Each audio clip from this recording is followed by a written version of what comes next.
Hello students, welcome to the PNT coaching classes learn easily and smartly. तो आज हम पढ़ने वाले हैं रिप्रोडक्टिव हेल्थ के बारे में। सो बेसिकली स्टूडेंट्स, जब हम रिप्रोडक्टिव हेल्थ की बात करते हैं तो इसका मतलब ये होता है कि किसी भी एक पर्सन का रिप्रोडक्शन के बाद अलग अलग एस्पेक्ट से क्या फ़र्क पड़ता है। यानी कि स्टूडेंट्स, कोई भी एक वेल बीइंग हो, एक इंसान है, अगर वो इंसान रिप्रोडक्शन करता है तो उस इंसान के हेल्थ पे क्या क्या फ़र्क पड़ता है इस रिप्रोडक्शन के वजह से।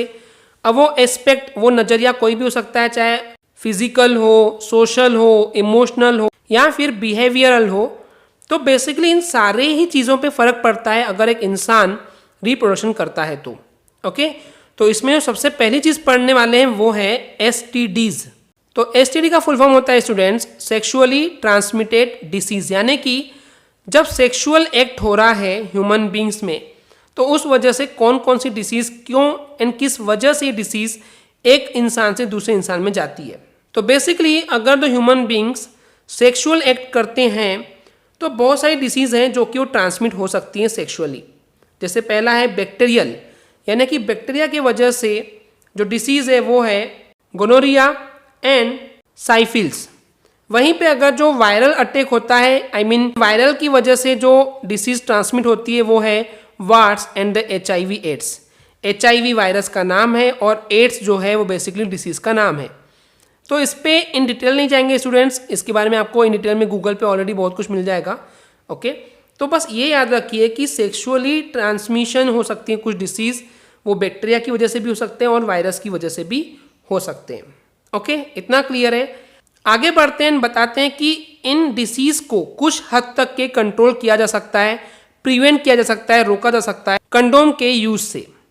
ओके, सो बेसिकली कंडोम क्या है ये हम आपको दिखाने वाले हैं। इस टाइप का एक बलून टाइप स्ट्रक्चर होता है, ओके, जिसको पेनिस पे वियर किया जाता है, पहना जाता है एंड देन फिर सेक्सुअल एक्ट परफॉर्म किया जाता है।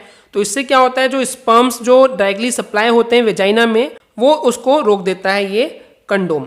ओके, इसके बाद एक बहुत ही इंपॉर्टेंट टर्म पढ़ने वाले हैं यहाँ पे, that is contraception. The very IMP topic that is contraception.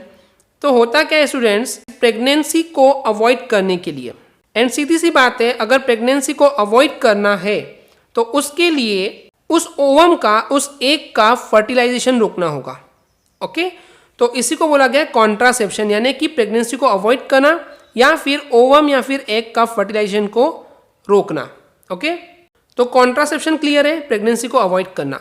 तो प्रेगनेंसी को या फिर एग के फर्टिलाइजेशन को रोकने के लिए भी बहुत सारी मेथड्स होती है।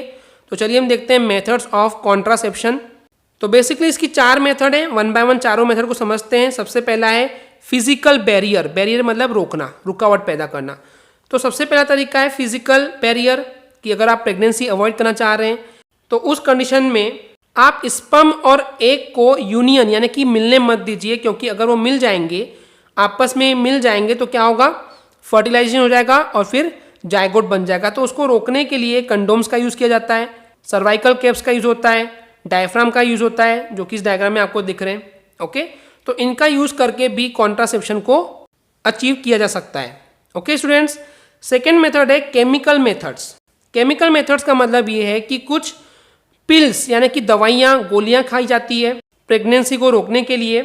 तो इन पिल्स को, मेडिसिन को खाने से होता क्या है कि हमारे बॉडी के जो हार्मोनल बैलेंस है, जो हार्मोन जनरेट होते हैं, उनको रोका जाता है। यानी कि बेसिकली आप ये बोल सकते हैं कि अगर वो फीमेल ये पिल्स खाती है तो उस केस में ये जो एग्स या ओवम जो रिलीज होता है, उस रिलीज को रोका जाता है। ओके, तो इस तरीके से प्रेगनेंसी को रोका जा सकता है। But keep in mind students कि इन पिल्स को, इन गोलियों को खाने के साइड इफेक्ट भी हो सकते हैं। Okay, and the next method of the contraception is intrauterine contraceptive device, यानी कि इसको बोलते हैं IUCD। तो इसमें क्या होता है, कॉपर टी या उसको हम बोलते हैं लूप। ओके, नाम से क्लियर है कि कॉपर का बना हुआ होता है एंड शेप टी होता है, जिसको हम लूप बोल सकते हैं। इसको प्लेस किया जाता है यूटेरस में। ओके, एंड यूटेरस में इसको एक फीमेल खुद से फिट नहीं कर सकती है, तो डॉक्टर की हेल्प लगती है एंड टाइम टू टाइम फिर उसका चेकअप करवाना पड़ता है, क्योंकि वो प्रेगनेंसी को अवॉइड करना चाहते हैं। तो जनरली बताना चाहूँगा स्टूडेंट्स कि इसका यूज़ कब होता है। तो मान लीजिए एक कपल है जिनको अभी अभी बच्चा हुआ है एंड वो अभी 2-3 साल और अभी प्रेगनेंसी नहीं चाहते हैं, तो उस केस में क्या होता है कि ये कॉपर टी जो है वो इस वेजाइना के अंदर इस तरीके से फिट किया जाता है। ओके, एंड इसका शेप आपको दिख रहा है टी शेप है, इसलिए इसको कॉपर टी बोला जाता है। तो इस तरीके से भी स्पर्म और एग को मिलने से रोका जा सकता है, यानी कि प्रेगनेंसी को रोका जा सकता है। And the last method of contraception is surgical method. Okay, surgical method यानी कि एक ऑपरेशन होता है इसका जो डॉक्टर लोग करते हैं, जिसको आप सिंपल टर्म्स में नसबंदी बोलते हैं। ओके, तो होता क्या है, मेल्स में वॉस डिफेंस जो कि स्पर्म्स को कैरी करने वाली जो नाली थी, जो हमने आपको पिछले वीडियो में बताए थे, वॉस डिफेंस वाली जो नली थी उसको ब्लॉक कर देते हैं, जिससे कि स्पर्म्स जो हैं वो बाहर नहीं निकल पाते हैं।